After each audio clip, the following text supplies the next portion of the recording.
পানিতে তেজস্ক্রিয়তার প্রমাণ মেলেনি, আণবিক শক্তি কমিশনের গবেষণাগারে পরীক্ষার ফলাফল ঘোষণা।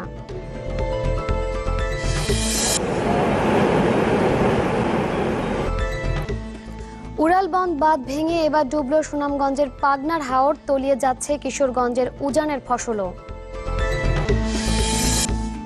রানা প্লাজা ট্র্যাজেডির 4 বছরে নিহতদের স্মরণে নানা আয়োজন, বিচার কাজের ধীর গতিতে অসন্তোষ।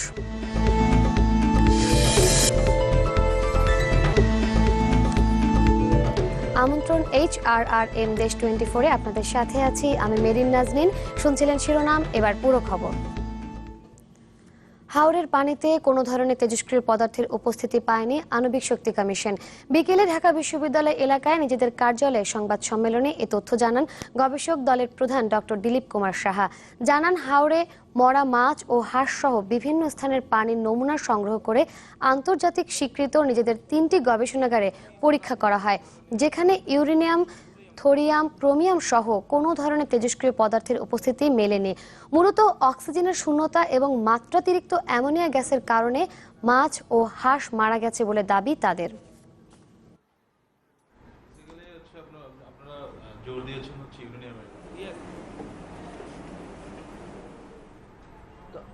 আমাদের সবগুলো ডাটা ইভেন ডিটেকশন লিমিটেরও নিচে পাওয়া গেছে। তার মানে হলো আমাদের রেডিও অ্যাক্টিভিটি শুধু ইউরেনিয়াম না, ইউরেনিয়াম এবং এই ধরনের অন্য যে রেডিও অ্যাক্টিভ ম্যাটেরিয়াল আছে কোনোটাই আমরা পাইনি। হলো না শেষ রক্ষা, ব্যর্থ হয়ে গেল শত শত মানুষের দিন রাতের চেষ্টা। বাঁধ ভেঙে বানের জলে ডুবে গেছে সবশেষ টিকে থাকা সুনামগঞ্জের পাগনার হাওর, তলিয়েছে 12,000 হেক্টর জমির ফসল।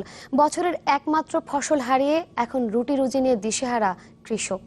রিপু আহমেদের ক্যামেরায় শফিকুল ইসলাম সবুজের রিপোর্ট। ভরসার শেষ বাঁধটাও ভেসে গেল চোখের সামনে। শত শত মানুষের প্রাণন্ত চেষ্টাও ঠেকানো গেল না ভাঙন। ঢলের পানিতে তলিয়ে গেছে সুনামগঞ্জের জামালগঞ্জ উপজেলার পাগনার হাওর। আর এরই সাথে চারিদিকে অথই জলরাশিতে মিশে গেছে কৃষকের স্বপ্ন। 29 তারিখ থেকে যুদ্ধ করে করে সারা ইউনিয়নের কৃষকদেরকে নিয়ে দেখেন আজকে ভোর 5:22 আমাদের যুদ্ধের পরিসমাপ্তি ঘটাইলেন। ফাকছে না দান অনিরে ফাঁকে তো খুঁড়ে গিয়ে যে একজন 700 টাকা রুজে মানুষ লিমু, এই মানুষের বেতনে তো উঠবো না। স্থানীয়রা জানান, প্রায় 25 দিন ধরে এই হাওরের ফসল টিকিয়ে রাখতে কাজ করছিলেন তারা, কিন্তু ভোরে উড়ালবন্দ বাঁধ ভেঙে তলিয়ে গেছে 12,000 হেক্টরের ফসলি জমি। এরপর প্রবল বেগে বানের জল ঢুকে পড়ে হাওর অঞ্চলে। এতে একে একে তলিয়ে গেল হাওর পাড়ের বাসিন্দাদের জীবিকার সব উৎস। যেও কিছু মানুষ ফসল খাচ্চা ঘরে উঠাইছে ধান, এই রোদ্র এখানে আর শুকাইতেও পারতেছে না। এখন তো নিরুপায় মনে করুন, অনেক বছরের মালিক হইল আল্লাহ। কি করবো, আর কিছু করার মতো কিছু নাই, যা ছিল তাই তো নিয়ে গেছি। এর আগে রোববার কৃষক ও এলাকাবাসীর স্বেচ্ছাশ্রমে গড়া টিকে থাকা সবচেয়ে বড় শনির হাওরও ভেঙে গেছে সর্বনাশা পাহাড়ি ঢল আর বৃষ্টিতে। গেল 1 মাস ধরে বানের জলে তলিয়ে যাওয়া হাওরবাসীর দুঃখের কথা এখন অনেকটা স্পষ্ট দেশবাসীর কাছে। সর্বশেষ সুনামগঞ্জের টিকে থাকা যে বড় হাওরটি ছিল শনির হাওর গতকাল তলিয়ে গেছে, আজকে তলিয়ে গেল পাগনার হাওর। ফলে অসহায় সকল মানুষজনের এখন তাদের সোনালী যে ফসল ছিল তা তলিয়ে যাওয়া দৃশ্য দেখা ছাড়া কিছুই করার নেই। শফিকুল ইসলাম সবুজ, চ্যানেল 24, জামালগঞ্জ, সুনামগঞ্জ। হাওরের পর এবার ডুবতে শুরু করেছে কিশোরগঞ্জের উজানের ফসল। পাহাড়ি ঢল আর অতিবৃষ্টিতে একের পর এক বাঁধ ভেঙে 8,000 হেক্টর জমির ফসল তলিয়ে গেছে তাড়াইল উপজেলায়। হুমকির মুখে আরও কয়েক হাজার হেক্টর ফসলি জমি। আরও জানাচ্ছেন সুলতান মাহমুদ কনিক, ক্যামেরায় ছিলেন আলম ফয়সাল। কয়েকদিন আগেও এখানে দোল খেয়েছে সোনালী ফসল, আর এখন অথই পানি। এই দৃশ্য কিশোরগঞ্জের তাড়াইল উপজেলার দামিয়া ইউনিয়নের। পাহাড়ি ঢল আর অতিবৃষ্টিতে বাঁধ ভেঙে তলিয়ে গেছে এখানকার কয়েক হাজার হেক্টর জমির ধান। বছরের একমাত্র ফসল হারিয়ে দিশেহারা কৃষক। জমি বান্ধে রাখতে না, সব ডুবে আছে। এখানে যা দেখা যায় পানির মাঝে সাদা সম্পূর্ণ ধানের জমি ছিল। এতদিন ভাটি এলাকা ডুবলেও এবার উজানে পানি ঢোকায় নতুন করে বাড়ছে ক্ষতিগ্রস্ত কৃষকের সংখ্যা। আমাদের এনে এরম পরিবার আছে মনে হয় 2-3 দিন বড় রান্না হয় না। গেছে এবার এই তো খাইছি, এইবার তো একটা চালও নাই করে। হাওরের পাশাপাশি তাড়াইল ও করিমগঞ্জ উপজেলার ক্ষতিগ্রস্ত কৃষকদের ত্রাণ সহায়তা দেওয়ার আহ্বান জানিয়েছেন জনপ্রতিনিধিরা। গৃহস্থ যারা বলে তারা বোয়াকার না, তারা তো ইচ্ছা করলেও মানুষের কাছে হাতও পাততে পারবে না, ঋণও পাবে না, কি অবস্থায় চলবে। এ পর্যন্ত জেলায় অন্তত 90,000 হেক্টর জমির ফসল তলিয়ে গেছে। সুলতান মাহমুদ কনিক, চ্যানেল 24, তাড়াইল, কিশোরগঞ্জ। হাওরে ক্ষতিগ্রস্ত মানুষদের ত্রাণ ও পুনর্বাসনের সব ধরনের সহযোগিতার নির্দেশ দিয়েছেন প্রধানমন্ত্রী শেখ হাসিনা। সকালে সচিবালয়ে মন্ত্রী পরিষদের নিয়মিত বৈঠকে এই নির্দেশ দেন তিনি। হাওরের দুর্গত মানুষ যাতে সঠিকভাবে ত্রাণ পায় সে বিষয়টিও নিশ্চিতের নির্দেশ দেন প্রধানমন্ত্রী। এছাড়া মৎস্য সংঘ নিরোধ আইনের খসড়ার নীতিগত অনুমোদন দিয়েছে মন্ত্রিসভা, যাতে বাংলাদেশে নিষিদ্ধ, ক্ষতিকর এমন মাছ ও মাছ জাতীয় জলজ প্রাণী আমদানি নিষিদ্ধ করা হয়েছে। সেই সাথে সরকারের অনুমতি ছাড়া মাছ, মাছের পোনা, রেণুর সাথে কোনো উপকারী অপকারী জীবাণু আমদানি করার উপরও দেওয়া হয়েছে নিষেধাজ্ঞা। আইন অমান্যকারীরা 2 লাখ টাকা জরিমানা ও 5 বছরের কারাদণ্ড ভোগ করবেন। ওখানে যা প্রয়োজন পুনর্বাসনের জন্য, এটা যেন জনগণ সন্তুষ্ট হয় যে না আমাদের জন্য কিছু করা হচ্ছে। বাদ নিয়ে আলোচনা হয়নি, এমনি ওই যে অন্য নিয়ে আলোচনা হয়েছে যে মানুষ রিলিফ ঠিক মতো পাচ্ছে কিনা। এমনি যেটা অবজারভেশন সেটা হলো যে না, রিলিফ পর্যাপ্ত মানুষের কাছে পৌঁছাইছে। নানা কর্মসূচিতে পালিত হচ্ছে রানা প্লাজা ট্র্যাজেডির 4 বছর। সাভারে দুর্ঘটনা স্থলে নির্মিত অস্থায়ী বেদিতে সকাল থেকে ফুল দিয়ে শ্রদ্ধা জানান বিভিন্ন শ্রমিক সংগঠন, আহত ও নিহত পরিবারের সদস্যরা। তাদের অভিযোগ, ঘটনার পর নিহত ও আহতদের পরিবারকে আর্থিক সহায়তার যে প্রতিশ্রুতি দেওয়া হয়েছিল তার বাস্তবায়ন সন্তোষজনক নয়। তাছাড়া ওই মর্মান্তিক ঘটনায় দায়ের হওয়া মামলাগুলোর বিচারে ধীরগতিতে অসন্তোষ জানান শ্রমিক নেতারা।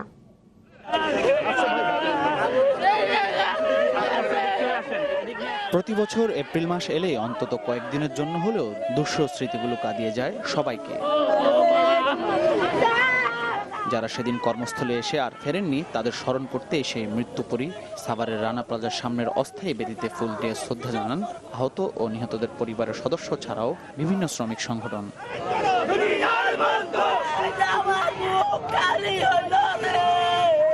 তবে ঘটনার পর দেশের সর্বস্তরের মানুষ আহত নিহতদের পাশে এগিয়ে আসলেও 4 বছরের বাস্তবতা অনেকটাই পাল্টেছে। ভুক্তভোগী পরিবারের অভিযোগ, প্রতিশ্রুতির আর্থিক সহায়তা পাননি তারা। তারা কত কষ্ট করে খাইতেছি, কত কষ্ট করে আছে আল্লাহ মাহবুব ছাড়া কেউ জানে না। সরকার আমার 6 মাস ট্রিটমেন্ট করতে প্রথম ধাক্কায়, তারপর থেকে আমার নিজের টাকা ট্রিটমেন্ট করতেছি। ভবন ধসে হওয়া 2টি মামলায় ধীরগতি নিয়ে প্রশ্ন তোলেন শ্রমিক সংগঠনগুলো। এই যে ভবন মালিক সোহেল রানা এবং যেই সমস্ত আরো 5টা গার্মেন্টের যে মালিক আছে তাদেরকে এখনো পর্যন্ত 4 বছর হয়ে গেছে, বিচার করা হয়নি। তাদের সর্বোচ্চ শাস্তি আমরা দাবি করছি। একজন শ্রমিক এক জীবনে যা আয় করতে পারতেন সেই পুরোটাই তার ক্ষতিপূরণ হিসেবে তাকে দিতে হবে। এই যে আইনের বদলের ডাক এসেছিল, দাবি উঠেছিল, আজকে সরকার আমরা দেখলাম যে এই দাবি থেকে কর্ণপাত করলেন। 2013 সালের 24 এপ্রিল সকালে বিশ্বের ইতিহাসে সবচেয়ে বড় মর্মান্তিক এই কারখানা ভবন ধসের ঘটনায় নিহত হন 1100-এরও বেশি মানুষ। ভবনের নিচে চাপা পড়ে আহত হন আরো অনেকেই। মাহফুজ কামাল, চ্যানেল 24, সাভার। HRRM দেশ 24-এ নিয়ে নিচ্ছে একটা বিরতি, ফিরছে একটু পরে, সাথেই থাকুন।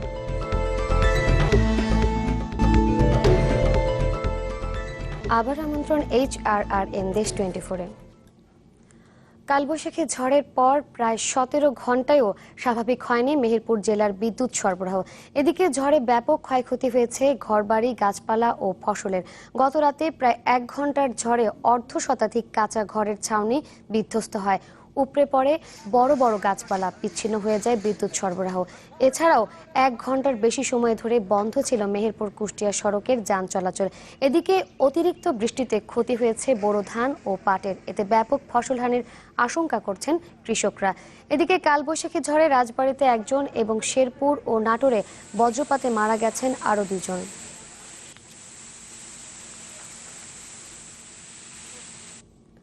আবারও ময়নাতদন্তের জন্য রাজশাহী ইসলামী ব্যাংক মেডিকেল কলেজের 2য় বর্ষের শিক্ষার্থী মালদ্বীপের মডেল রাউধা আতিফের মরদেহ কবর থেকে তোলা হয়েছে।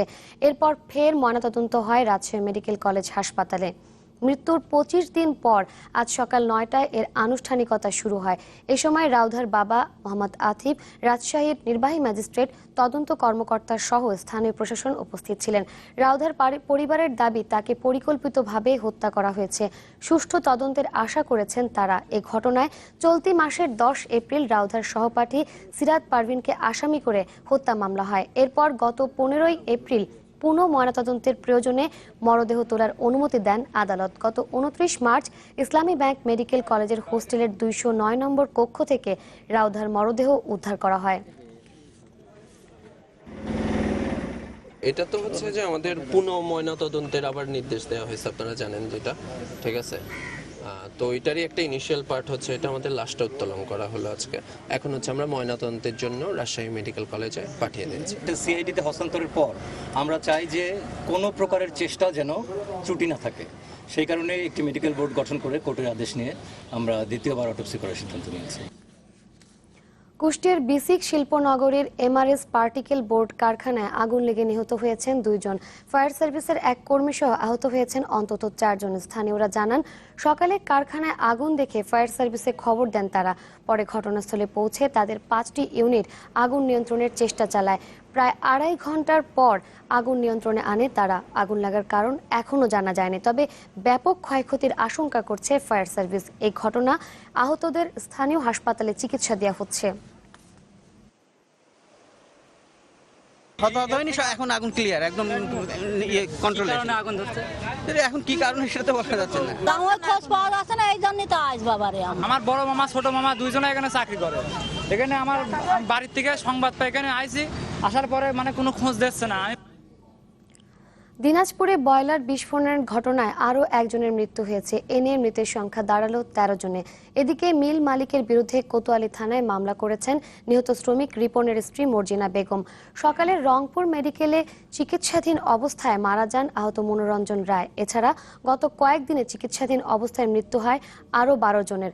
17 এপ্রিল দিনাজপুরের একটি চাল কলে বয়লার বিস্ফোরণ ঘটে। এ সময় আহত হন অন্তত 30 জন। আশঙ্কাজনক অবস্থায় 19 জন শ্রমিককে রংপুর মেডিকেল কলেজ হাসপাতালে ভর্তি করা হয়। চিকিৎসকরা জানিয়েছেন, দগ্ধদের মধ্যে 4 জনের অবস্থা এখনো আশঙ্কাজনক। HRRM দেশ 24 নিয়ে নিচ্ছে আরও একটা বিরতি। ফিরছি একটু পরে, সাথেই থাকুন। আবার আমন্ত্রণ HRRM দেশ 24-এ। মেহেরপুর সদর ও গোপালগঞ্জের মুকসুদপুর সহ বেশ কয়েকটি পৌর ও ইউনিয়ন পরিষদে নির্বাচন কাল সকাল 8টা থেকে শুরু হয়ে ভোট গ্রহণ চলবে বিকেল 4টা পর্যন্ত। এরই মধ্যে উপজেলা নির্বাচন অফিস থেকে কেন্দ্রে কেন্দ্রে পাঠানো হয়েছে ভোটের সরঞ্জাম। এছাড়া ভোট সুষ্ঠু করতে সব ধরনের প্রস্তুতি নিয়েছে নির্বাচন কমিশন।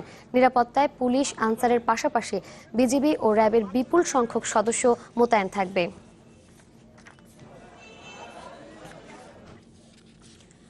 অবৈধ অর্থ উপার্জনের দায়ে দুদকের করা মামলায় খুলনা মেট্রোপলিটন পুলিশের গোয়েন্দা শাখার এসআই আলী আকবরকে কারাগারে পাঠিয়েছেন আদালত। দুপুরে মহানগর দায়রা জজ আদালত তার জামিন আবেদন নামঞ্জুর করে কারাগারে পাঠানোর নির্দেশ দেন। মামলার বিবরণে বলা হয়, 1996 সালের 6 অক্টোবর কনস্টেবল হিসেবে পুলিশে যোগ দেন আলী আকবর। পরে এসআই হিসেবে পদোন্নতি পান। বর্তমানে তার জ্ঞাত আয় বহির্ভূত 1,11,26,000 টাকার সম্পদ রয়েছে। এই ঘটনায় 2016 সালের 22 মার্চ তার বিরুদ্ধে মামলা করেন দুদকের সহকারী পরিচালক মাহতাবউদ্দিন।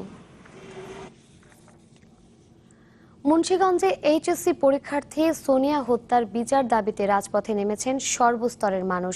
প্রতিদিনই মানববন্ধন, সভা সমাবেশ সহ নানা কর্মসূচি পালন করছেন শিক্ষক শিক্ষার্থীরা। তাদের সাথে একাত্মতা জানিয়েছেন স্থানীয় জনপ্রতিনিধি ও এলাকাবাসী।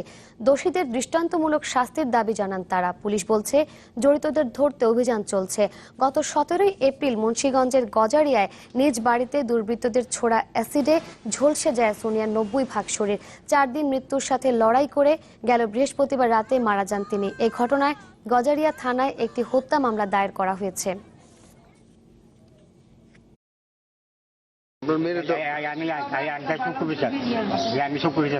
আগে শত্রু আমার যে আগে স্কুলে যাইতো আইতো রাজনকে ডিস্টার্ব করতো। একটা মানুষের স্বার্থের জন্য আজকে ওর একটা নিষ্পাপ জীবনটা আমাদের এই কম বয়সে দিতে হইলো। আমরা শাস্তি চাই।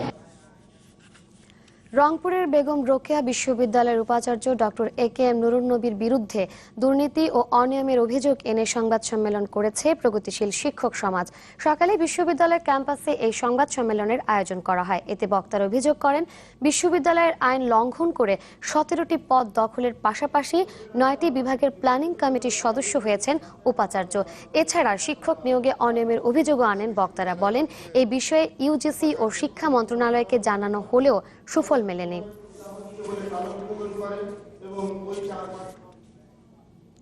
HRRN দেশ 24 ছিল এখনকার মতো। এতক্ষণ সাথে থাকার জন্য সবাইকে ধন্যবাদ।